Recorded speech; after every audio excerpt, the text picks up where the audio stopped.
Selamat pagi para pemirsa Jalan-Jalan ke Desa. Ini acara perdana, podcast perdana Jalan-Jalan ke Desa. Kami mencoba untuk menggali potensi-potensi desa-desa di seluruh Indonesia. Kebetulan hari ini luar biasa. Tamu kita hari ini yang bersedia untuk kami undang itu seseorang yang buat saya itu sosok yang luar biasa. Sosok yang memang bisa saya katakan ini pejuang desa. Sosok yang memang dari dirinya sendiri ini ingin memajukan desa. Bukan cuma desanya sendiri, tapi desa-desa di seluruh Indonesia. Kebetulan saya sudah lama kenal dengan beliau. Dan ini luar biasa. Mungkin saya perkenalkan dulu atau sambut Pak Dr. Andes Surtawijaya MSI. Beliau ini Ketua Umum Abdesi seluruh Indonesia. Luar biasa. Ketua Umum, berarti orang nomor satunya di Abdesi. Dan bersedia menjadi tamu perdana nih. Ini kami dan teman lama rupanya ya. Kami ini apa ya, Pak? Saya manggilnya Pak Ketua, Pak Lurah, apa Pak Kades nih? Apa nih? Enaknya kalau sahabat lama ya. Enaknya aja udah kan. Mungkin yang kita bangun ini Pak Kades ya. Boleh. Pak Kades, Kepala Desa, karena memang jadi gimana Pak Kades nih kabarnya? Alhamdulillah baik. Pagi ini cukup cerah ya. Saya kaget juga nih ketika Adinda Faisal nge-WA. Ada orang ketika mau ketemu, wah siapa, saya kemarin kebayang itu siapa gitu. Ternyata ini Adinda Faisal, sahabat lama saya 10 tahun ada ya Bang? Lebih kali kurang ya? Lebih sama kita 13 tahun 13 tahun 2009, 2008. Waktu itu kalau nggak salah Pak Kades ini sudah jadi Ketua Abdesi Kabupaten. Iya. Kabupaten, iya. Betul ya. Ya cukup baik kita pagi ini. Sebelum lanjut Pak Kades, ini ada titipan. Oh. Ini Pokana masker. Oh, mantap ya. Ini salah satu perusahaan masker yang tidak bisa dipungkiri kita sudah melewati masa Covid. Mantap ya. Ini masa Covid 2 tahun kan luar biasa. Cukup lumayan. Pemerintah juga nih. Wah, pemerintah menggaungkan pakai masker. Ya. Nah, cuman kita nggak pakai masker karena ini outdoor nih. Ya. Nah, kita sudah melewati ini, sudah saatnya kita bangkit, Pak Kades ya. Jadi mudah-mudahan teman-teman, saya ingat banget waktu acara Silatnas kemarin terakhir, Pak Presiden menyampaikan bahwa desa adalah, memang selama ini dilihatnya boleh dikatakan desa, tapi kalau udah jadi ujung tombak ini kan yang paling berperan nih Pak Kades. Nah, jadi saya tertarik, teman-teman juga tertarik, desa-desa ini gimana sih supaya kita ini benar-benar sudah harus bergerak. Kita tinggalkanlah Covid. Kita sudah saatnya kita bergerak. Indonesia ini menjadi salah satu negara yang sudah bisa lolos lah dari dibanding negara-negara banyak ya Pak Kades ya. Itu. Nah, mungkin saya mau tanya ini awal. Pemerintah kan sebenarnya sudah cukup memperhatikan desa nih, Pak Kades. Di 2020 dan di 2021 itu kalau kita baca dari beberapa sumber sudah 70 triliun lebih. 70 triliun lebih di 2020 dan 2021. Nah, pertanyaan saya, desa kan ada 74.000, Pak. 74.961. Nah, yang menurut data terakhir ya, situs resmi BPKP itu ada 74.000 sekian. Iya. Tapi kalau kemarin saya lihat ada misinformasi, ada 81.000 ternyata. Oh, dengan pemekaran mungkin yang baru. Tapi enggak lah. Baru. Kalau 81.000 belum. Belum ya? Belum. Nah. Pemekaran baru proses sekarang. Nah, apa cukup duit 72 triliun buat 74.000 sekian nih? Yang kalau dibagi nggak nyampe 1 M, Pak. Ya. Gitu. Nah, apa cukup? Jadi desa pakai untuk apa nih, Pak? Ya. Boleh saya jawab? Boleh. Satu-satu ya. Siap. Jadi gini. saya salah satu orang yang ingin ada sebuah perubahan di sebuah desa. Dan bukan desa ini aja gitu kan, bukan desa Babakan Asem aja, nih Kecamatan Tuknaga yang saya pimpin ya. Jadi saya ingin seluruh Indonesia. Nah tadi, kalau saya lihat kan dulu orang melihat negara desa tuh norak, merasakan terbelakang, Kecil. ya terimarginalkan bahkan, Ya. ya kan dulu. Nah kalau sekarang saya pikir Sleeping Beautiful nih, si cantik sedang tidur, semua orang melotot memandang kepada desa, apalagi COVID. Indonesia ada hikmahnya pada masa COVID kemarin. Apa hikmahnya? Karena kita agraris banyak di pedesaan. Kalau mungkin kita bukan negara agraris, kita ngeri juga diam di perkotaan. Misalnya ketahanan pangan. Ya. Akhirnya orang yang ada di perkotaan kembali pulang ke desa, ya kan? Akhirnya dia membuat pemberdayaan masyarakat desa. Akhirnya orang kan terarah nih ke desa-desa. Sehingga pada saat itu bukan kota ditinggalkan, dia kembali ke pedesaan, dia menggali potensi sumber daya alam desa masing-masing. Ya seperti sekarang di sini kan enak nih, sawah-sawah kan, banyak tanaman hijau, sayur mayur. Nah, akhirnya menggeliat lagi kembali ke desa. Nah itu, nah kembali persoalan bicara masalah dana desa dari sekian triliun itu sangat amat kecil. Betul. Ya, Setuju. tapi paling tidak sudah mulai itu visi misinya Pak Presiden Pak Jokowi. Bahkan waktu saya silatnas beliau saya jadikan, dinobatkan sebagai Bapak Pembangunan Desa. Karena memang zaman beliau lah yang mau merealisasikan dana desa. Undang-undang ya is oke, undang-undang banyak Ya. yang disahkan, tapi realisasi implementasinya kan tidak begitu mudah. Bahkan ada undang-undang yang sudah diketok palu juga belum tentu yang dirasakan secara maksimal. Nah, tapi ini dijalankan. Akhirnya dengan dana desa dari APBN dikucurkan ke desa, misalnya gini, 1 kilo ya jalan rambat corbeton atau otmik.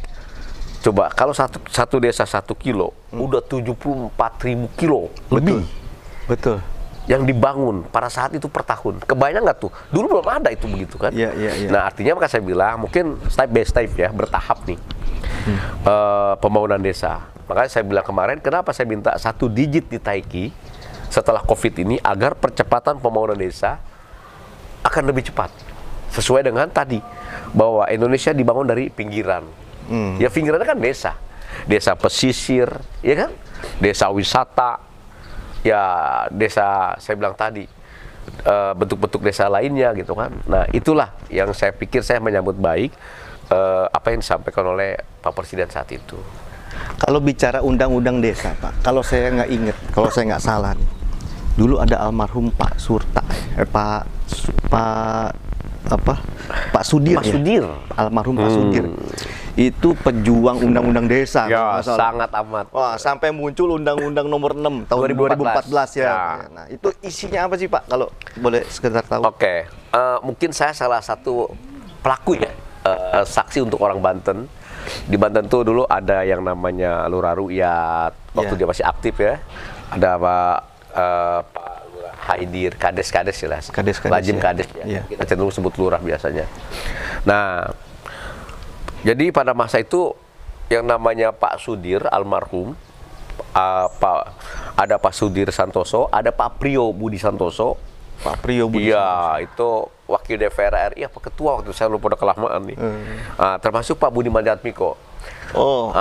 Beliau itu 3 orang. Itu di Banten itu hampir berapa bulan ya. Silaturahmi meyakinkan orang desa, kepala desa agar ini bangkit. Dari situ kenapa dia ngambil Banten? Karena memang Banten penyangga kan, penyangga ibu kota. penyangga ibu kota Banten ini. Gitu. Akhirnya mulailah reak-reak kecil sampai bergerak secara nasional lewat Pak Sudir itu, CS ya di dalamnya. Nah saya termasuk orang yang saat itu jadi lurah pertama kan, karena saya 2007 kan. Nah jadi kita juga ikut di dalamnya. Bahkan desa saya diresmikan oleh Pak Priyo Budi Santoso saat itu. Nah kembali isinya di dalamnya adalah bagaimana marwah Undang-Undang Nomor 2014 itu, produk di dalamnya adalah yang mengatur tata kelola tentang pemerintahan desa, keuangan desa, ya kan, termasuk tadi kearifan lokal dan sebagainya. Itu, dan termasuk mekanisme tentang pemilihan kepala desa. Semua itu adalah untuk mengangkat harkat martabat desa ke permukaan. Karena investor terbesar bangsa ini sesungguhnya adalah desa. Jumlah penduduk terbesar di desa, ya kan? Betul. Terluas juga di desa. Betul. Tapi lagi-lagi kita seakan-akan kayak penonton. Ya. Gitu. Ya. Saat itu semua sumber daya alam hasilnya dibawa ke Jakarta kan. Iya. Tapi timbal balik ke desanya kan nggak jelas. Betul. Ya kan. Nah, akhirnya kita bangkit. Sekarang kita sebenarnya startup nih. Undang-undang nomor 2014 itu startup dengan undang-undang ya bupati, wali kota, presiden, gubernur misalkan. Itu sudah punya undang-undang semua startup. Sebenarnya kita. Makanya dulu kita lihat ke belakang ada 3 fase. Ya, Indonesia merdeka zaman itu ada yang namanya APBN. Ya. Fase itu. Nah, Undang-Undang 32 tahun 2004 kalau nggak salah, itu ada namanya APBD. Badan Usaha Milik Desa. BUMD. BUMD. Pas lahir Undang-Undang nomor 2014 ada lagi namanya BUMDes. Ya. Nah, 3 fase ini kan sesuai dengan perkembangan zaman. Kita berarti startup nih. Zaman itu ada APBN, ada perusahaan nasional, perusahaan daerah, sekarang perusahaan desa. Kalau bicara anggaran nih Pak Kades, tadi kan kita bicara uang nggak nyampe 1 miliar, desa buat apa, nggak cukup lah gitu. Berarti selama ini dari mana lagi gitu? Apakah ada investor-investor? Ini yang coba saya gali, karena gini, desa itu identik dengan seni budaya, Ya. kearifan lokal. Nah, kalau dengan dana yang kecil begitu, kita nggak usah bicara yang lain. Bicara untuk pengelolaan harian desa aja udah setengah mati rasanya. Nah, tapi kan se-Indonesia ini banyak desa-desa berkembang gitu. Nah, ini apa ada investor atau ada dana-dana dari CSR atau gimana Pak Kades selama ini? Jadi gini, kalau saya lihat setelah saya mengalami, saya pelaku ya. Ini karena sudah setaraf tadi ya? Iya, saya udah pelaku nih. Sebenarnya ketika dana desa itu belum ada, kalau bicara sebuah leadership, kepala desa malah tenang saja. Dia bangun dengan apa adanya. Mengalir. Iya, mengalir seperti mengalir, ya kan? Itu belum ada dana desa ya. Nah, ketika ada dana desa mulai diperhatikan oleh Pak Presiden, Pak Jokowi khususnya ini, itu mulai agak naik tuh. Walaupun tadi, ya uang segitu untuk apa? Memang iya, tapi paling tidak ada sebuah perhatian pusat sehingga tadi percepatan pembangunan desa ini lebih baik. Untuk infrastruktur minimal. Ya. Namun kemarin saya bilang ke teman-teman ketika saya udah di nasional, saya sampaikan bahwa sesungguhnya dana desa ini tidak lagi total berbicara kepada infrastruktur. Ya. Kita harus melihat SDM sekarang. Ya. Makanya dana desa saya bilang jangan totalitas ke infrastruktur. Sekian persen harus ke SDM. Misal gini, putra-putri terbaik desa yang ada di pegunungan, beliau butuh sebuah pengetahuan IT. Misalnya belajar komputer, belajar laptop. Oke lah, walaupun handphone ini ada. Ya. Nah, Perkembangan zaman ya. perkembangan Pak Kades, zaman. Agar nanti dia startup nih. Dengan anak-anak perkotaan yang sudah agak dipandang lebih maju ke depan. Ya. Nah, dia tidak gaptek lagi. Sehingga ketika dia turun gunung, dia sudah startup nih. Saya sampaikan itu. Makanya kemarin ketika saya di IPB, saya diundang juga kan pemberi materi di IPB. Pada saat itu saya bilang, udah saatnya kepala desa, kan se-Indonesia kemarin di IPB, udah saatnya sekarang kepala desa harus bergerak kepada SDM. Harus kepada SDM. Kenapa? Kalau kita terus-terusan invest terhadap pembangunan infrastruktur, maaf, perubahan kita akan lambat. Gitu. Kenapa? Kalau invest tahun ini 1 kilo, kembali 5 tahun akan rusak lagi, tidak akan ada pembenahan lebih baik. Tapi kalau kita invest SDM, hari ini kita 1 kilo, ketika dia sukses jadi orang bisa 5-10 kilo, pembangunan akan dibantu oleh beliau. Dia balik ke desa. Dia balik ke untuk desa. bangun desa. Bangun desanya. Itu saya punya keyakinan itu. Nah, makanya akan lebih baik desa. Itu. Nah, saya dengar untuk bicara SDM, saya dengar nih Babakan Asem sekarang lagi ada sekolah Inggris nih. Ya. betul. Jadi saya ingat sebelumnya kan di daerah Jawa Timur itu sudah ada lah. Ya. Kampung Inggris. Nah, saya bilang ke teman-teman, wah ini luar biasa. Soalnya kalau sekarang kita kenal desa yang tadi Pak Kades sampaikan, desa ini kecil, termarginalkan. Ketika bahasa Inggris jadi village, itu keren. Ya, betul. Tinggal di village gitu. Nah, ini sudah sampai mana Pak? Jadi sekolah Inggris. Ya, jadi gini, tadi kenapa saya udah dari ke SDM? Ini bicara SDM-nya iya. ya Pak Kades. Emang visi misi saya tetap sumber daya manusia ini. Visi misi saya, desa ini cerdas, berakhlak dan bermartabat. Untuk mencapai visi misi itu kan kecerdasan butuh SDM. Betul. Akhirnya putra putri desa terbaik desa Bongan Asem ini saya seleksi. Saya ngambil dari 100 anak putra putri terbaik, saya seleksi mencapai 10 besar. 10 besar itu akhirnya tercapai. Tesnya saya ngetes dengan teman-teman di sini anak-anak. Ya, tes tes sesuai jurusan. Kalau tes kesehatan ya pasti ke dokter, tapi tes fisiknya saya ngajak itu, saya ajak lari karena saya olahraga. Ya dulu kan saya maraton kan. Saya ajak lari beliau, ya putra putri dari 10 anak lolos lah. Terakhir harus bebas narkoba. Dia harus minta surat keterangan dari dokter. Orang tua saya undang, saya ajak bicara, akhirnya saya bawalah ke Jawa Timur. Ke kampung Inggris itu. Tadiannya pikiran saya, orang kampung Inggris saya mau kontrak kemari. Pikir-pikir kalau kontraknya habis, goodbye dia kan. Kalau anak sini langsung bisa, kalau enggak, jadi nggak ada tongkat estafetnya. Putus kan. Akhirnya saya bilang, nak, kamu anak desa, kamu harus berjuang, bagaimana kita bangkit ke depan. Karena Truk Naga ini, saya bilang besok, kenapa tadi saya bilang Sleeping Beautiful, si cantik sedang tidur, ini kan diapit Truk Naga ini oleh sebuah daerah kan maju. Perbatasan Jakarta. Bandar Soekarno-Hatta. Bahkan sekarang udah ada FIK 2 tuh, ya kan? Nah, di sana udah mulai perumahan pergudangan. Ini kita kan terseret-seret nih. Terseok-seok nih. Kalau kamu nggak bangkit ke permukaan secara SDM-nya. Nah, akhirnya dia belajar 1 tahun di sana. Alhamdulillah, dari 10 anak berbeda-beda jurusan. Supaya lengkap kan bahasanya. Nah, itu 1 tahun saya kontrak nggak boleh pulang. Nggak boleh pulang. Saya naik pesawat karena nggak salah tanpa bilang beliau. Takut anak-anak kan ya. Sidak. Tahu sendiri kan. Tahunya kalau kita bilang dia rekayasa belajar gitu. Alhamdulillah dia merih di sana. Saya tanya, dia prihatin. Saya cuci otaknya, dia harus merih, harus sukses pulang. Jadi kalau di film ada Laskar Pelangi kan. Di sini ada Laskar Pelangi bahasa Inggris anak. Nah, alhamdulillah 10 anak itu sekarang udah berjalan. Ya, kita punya gedung di sini. Berjalan berupaya. Ini ya gedung untuk itu ya, sekolah Inggris. Di camp udah kita mengadopsi sana lah total sementara ini kita camp di sini. Anak-anak pun saya kontrak lagi nggak boleh nikah dulu nih. Oh, masih remaja? Iya, harus remaja sampai 4 tahun. Remaja. Iya, nggak boleh nikah dulu beliau. Ini pernah dihadirkan oleh Pak Bupati juga, Pak Jaki. Pak Jaki konsen juga di sini dulu ya. Alhamdulillah beliau yang pertama datang kemari tinjau. Nah, kemarinnya belum datang lagi. Nah, akhirnya sekarang anak itu saya kuliahkan nih, biar setaraf nih.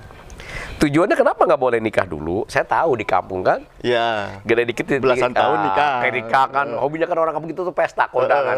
Wah, Sabtu Minggu tuh kata orang sini udah kayak leceran gitu.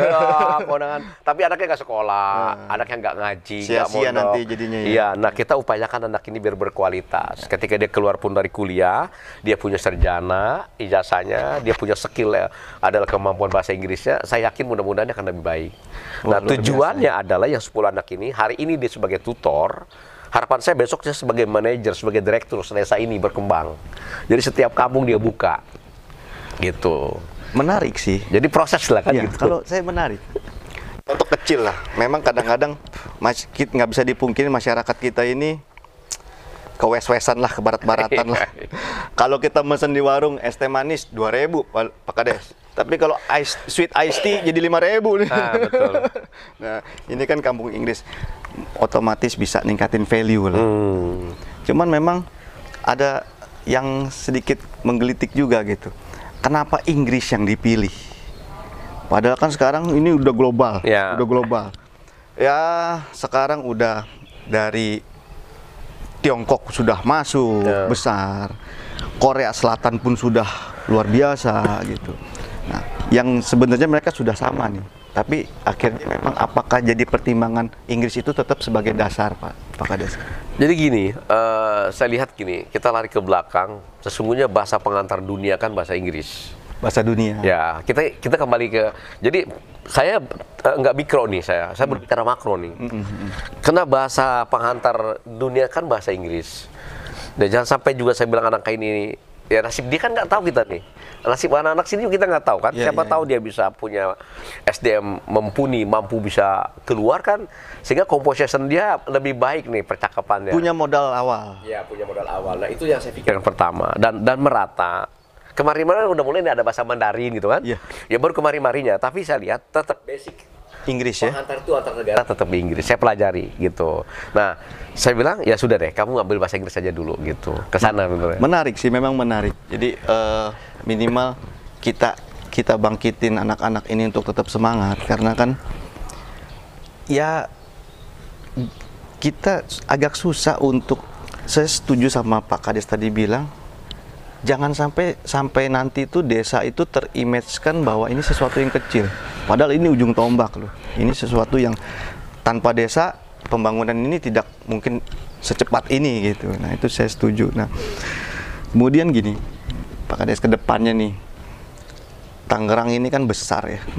Betul. Yang Pak Kades bilang Tangerang ini penunjang, urat nadinya ibu kota. Gitu. Nah, saya dengar-dengar nih, saya kan ilmunya cuma dengar-dengar Pak Kades. Dengar-dengar mau ada pemekaran wilayah. Nah, ini kebetulan Pak Surta ini yang paling kenceng nih, supaya Tangerang Utara ini berkembang lebih pesat. Nah, mungkin bisa diceritakan Mbak, apa kedepannya ini gimana ya kira-kira? Ya, kebetulan kalau ngomong pemekaran, saya pernah diundang di Universitas Multimedia. Pada saat itu Pak Jaki juga ada, Pak Bupati ya. Di UMN. Iya, saya diundang sekitar beberapa bulan yang lalu. Saya sampaikan, sebenarnya is oke, saya setuju nih ada pemekaran.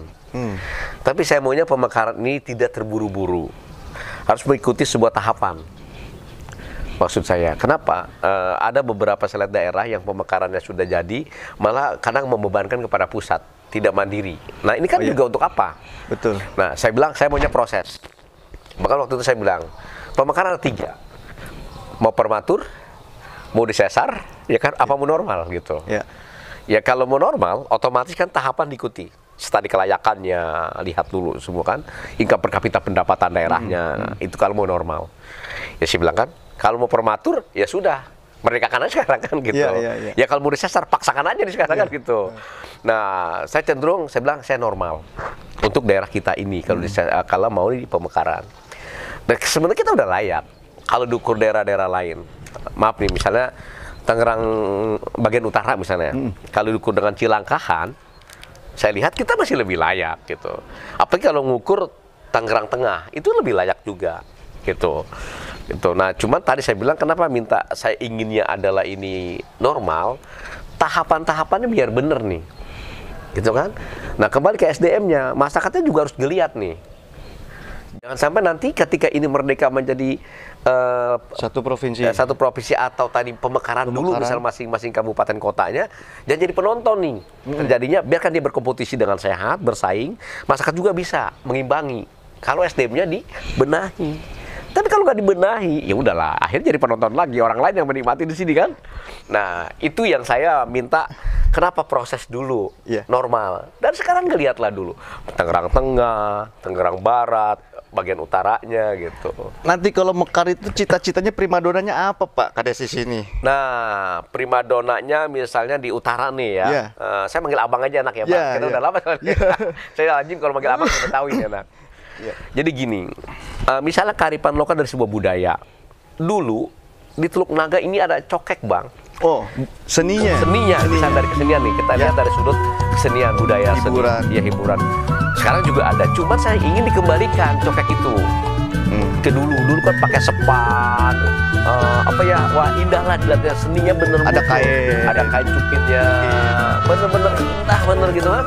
Sehingga maaf ya, pempek kita tuh happy diving gitu kan. Walaupun itu perpaduan, perpaduan. Seni perpaduan, tapi itu sudah membudaya. Sangat amat. Kan saya bilang waktu saya acara Pak Menteri Novian Jalil, Menteri Pertahanan di sini, saya suguhkan itu tari cokek malah. Oh, tari cokek ya? Iya, dia sampai happy juga dia lihat gitu kan, karena itu kan langka. Iya. Maksud saya hal kayak gini kan menjadi sebuah kita lestarikan, kita budayakan sehingga kita punya ciri khas loh. Identitas gitu kan.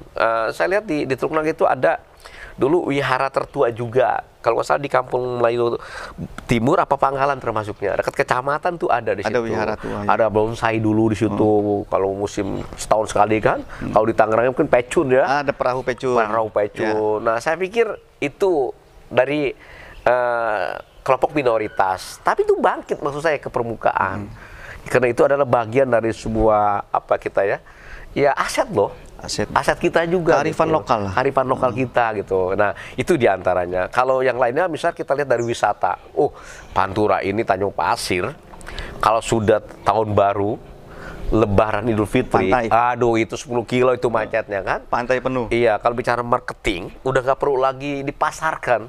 Tinggal di brand design, di vola bagaimana ini, tata kelolanya lebih rapi, ya kan? Tempat wisatanya harus indah, sehingga ada edukasi pembelajaran juga kalau perlu. Ini saya pikir akan bangkit ini. Kenapa kita pesisir pantai loh, dari Kosambi sampai misalnya mulai sampai ke Mauk aja.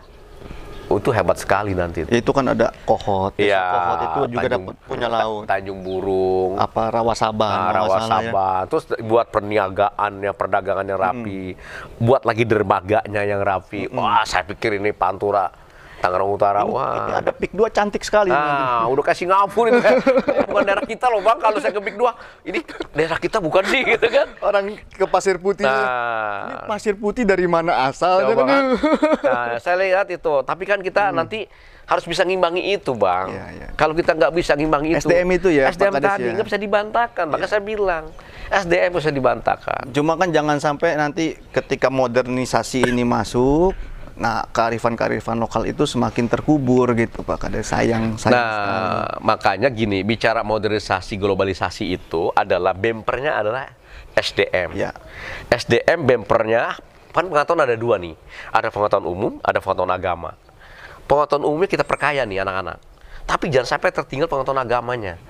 Pengetahuan agamanya dia mau pengetahuan agama Muslim, Hindu, Buddha, Kristen, Protestan dan lain sebagainya. Ini harus dibekali dia. Dikuatkan. Kalau itu nggak dikuatkan, dia tidak ada rem. Bablas deh. Bablas nih. Ya, misalnya orang Muslim ya kau harus ngaji yang baik, Betul. ke masjid, ke musola. Kalau kau Kristen ya kau ke gereja yang baik-baik lah kan. Betul. Ya kan. Kalau kau Buddha kau ke wihara yang baik-baik Ya. lah. Sehingga disitulah timbul sejalan dengan pengetahuan, setaraf dengan ilmu agamanya, remnya kuat, nggak blank. Jadi gini, dengan modernisasi kita tidak bisa nutup mata. Dengan modernisasi dan globalisasi. Kalau nutup mata, kita akan tertinggal oleh informasi-informasi antar negara ke kita. Setuju. Tapi dengan modernisasi globalisasi, kalau kita hanya membuka mata, melek-melek, melotot, akan masuk nilai-nilai baru, budaya-budaya baru yang belum tentu pas untuk kita, sesuai dengan kita. Belum tentu sesuai. Nah, filternya adalah SDM plus tadi agama masing-masing. Ini filternya pandangan saya. Dan ini nggak bisa kita bantahkan. Dan ini harus kita sosialisasikan ke diri kita, generasi kita ke depan harus lebih baik. Dia punya kecerdasan, tapi dia punya moral, dia punya akhlak. Agama apapun itu pandangan saya, kalau dia beragamanya bagus, yakin dia punya nurani. Nah ini nih harapan kita nih, khususnya di Tangerang bagian utara, gitu kan? SDM-nya harus bangkit, jangan pesta mulu lah di sini kan, kondangan. Cuma kan butuh hiburan juga Iya, sekali-sekali. cuma jangan sampai hanya urusan ulang tahun aja pesta. Gitu kan. Jadi Gitu. kalau sekarang kan sudah memang modernisasi segala macem. Balik lagi, bukan pesta nih Pak Kades, tapi wisata, hiburan. Karena kan dengan hiruk pikuk modernisasi ini, kita ini dituntut nih Senin sampai Sabtu ini, waduh, waktunya habis lah. Sebentar lagi udah kondangan nih. Stres. Nah, kita punya waktu hari Minggu. Sekarang kan lewat Pak Menteri yang masih energik, Pak Sandi ini kan terus menggaungkan pariwisata. Nah, bagaimana Pak di Pantura ini, khususnya di Babakan Asem ini, sudah siap belum untuk kita kelola wisatanya gitu? Ya. Jadi gini, definisi wisata itu bukan hanya hiburan kesenian saja sebenarnya. Ya. Pendidikan pun akan menjadikan sebuah wisata. Contoh misalnya Kampung Pare, Jawa Timur, kan jadi wisata. Kampung Inggris itu ya? Iya, itu wisata kalau saya pelajari sungguh. Jadi wisata. Orang dari mana-mana menoreh ke sana semua. Jadi wisata dong di sana. Akhirnya apa? Income per kapita itu jadi bagus daerahnya, desanya, kecamatan. Karena perputaran uang di sana ekonominya kan tumbuh. Iya, tumbuh dong. Harapan saya pun di sini mau gitu. Anak-anak kamu nge-camp di sini biar masyarakat nanti dagang-dagang nasi, buka warung-warung kecil, ya kan maksud saya. Jadi kearifan lokal dalam bentuk wirausahanya jalan. Sehingga ada timbal balik ke masyarakat. Ada kerajinan-kerajinan. Kerajinannya gitu. Nah, pikiran saya ke sana nih. Jadi wisata juga gitu. Jadi bukan sebatas SDM-nya. Tapi memang ketika saya ketemu Pak Sandiaga, saya pernah diundang di hotel berbintang waktu di Jakarta. Oh, saya salut dengan Pak Menteri. Dia undang se-Indonesia, perwakilan dari duta-duta wisata terbaik daerah. Wah, itu benar-benar dilombakan itu. Itu saya sampai, ya jujur saya tertarik, saya bilang terima kasih Pak Menteri. Tapi saya masih suka WA sama beliau gitu kan. Pak Menteri, ayo dong kita ke desa anu dong gitu kan. Desa yang tertinggal tapi ada potensi kita digerakkan. Iya, kata beliau, dia setuju banget itu. Dia seneng malah. Oke Pak Ketua, nanti kita gitu. Nah, ini sekolah Inggris ini kan butuh biaya banyak nih, Ya. Pak Kades nih. Bukan biaya sedikit loh. Sangat. Ngebangun tiangnya mahal nih. Ini dana desa atau dana pribadi atau memang ada investor? Ini jujur mutlak, dana desa ada sebagian. Dana desa. Karena dana pribadi lebih banyak. Oh gitu. Iya, karena saya berpikir saya ingin maju. Gitu. Nggak berusaha untuk tarik investor, Pak Kades? Saya udah upaya coba-coba, tapi belum lama ini saya bangku nih.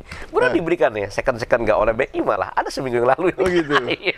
Makanya nih buat teman-teman tim Hanya kalau hanya bangku aja nih Pak Meja kemarin. Kalau ada gitu. investor-investor, ayo silakan untuk kita punya misi berinvest. bagus. Kita majukan desa, dari desa kita jangan langsung kota lah. Ya. Kota ini udah terlalu crowded, udah terlalu hiruk-pikuk gitu. Nah, kita balik ke desa melihatnya hijau-hijau. Kita pernah diberikan tempat tidur oleh Permanggasapura II, tapi belum lengkap, baru sebagian. Oh. Ya, ini yang jelas saya masih tertita-tita. Ini hampir berapa tahun saya dari nol ini kan. Prosedurnya susah nggak sih Pak Kades kalau ada investor? Ini investor mau datang nih. Kadang-kadang kan teman-teman itu mau invest, tapi birokrasinya sulit. Terus dia nggak tahu harus ke desa, apa ke BUMDes, apa kemana. Nah, ini kira-kira Kalau saya pelajari gini, masih banyak perusahaan-perusahaan yang maju dan berkembang itu CSR-nya. CSR-nya. Ya, saya lihat lagi lebih cenderung kepada hal-hal yang sifatnya bencana, bantuan-bantuan sosial. Padahal dia sudah harus melirik ya kepada SDM. Nih seperti ini kan, kenapa Pendidikan. nih pendidikan gitu kan? Ini kan termasuk kayak BLK kan, Balai Latihan Kerja lah. Oh iya iya. Nah, maksud saya ini hal kayak gini harusnya di backup nih, ya kan? Saya ke PAP berkali-kali. Itu saya pernah diberikan jujur di atas.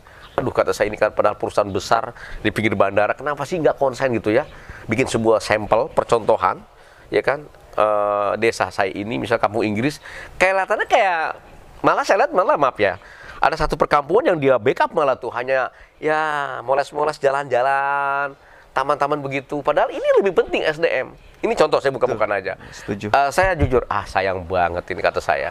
Kenapa sih bilang nggak harus konsen di kampung Inggris bakal penjaga bandara, ya kan? Ya, yang pada betul. akhirnya kan di dalam bandara kan internasional. Ya. Harusnya dia konsen dong kemari. Jujur itu sampai teriak-teriak saya bertahun-tahun. Satu kali pun cuma nggak saya harus jadi LSM lagi kalau baru diberi. Iya loh Bang, bener aja. Kalau saya nggak harus jadi LSM baru. Padahal saya bilang ini nggak perlu saya harus jadi LSM lagi kan? Teman-teman saya masih banyak. Masih banyak. Saya cuma bilang proposal masuk ya Allah Bang, capek saya.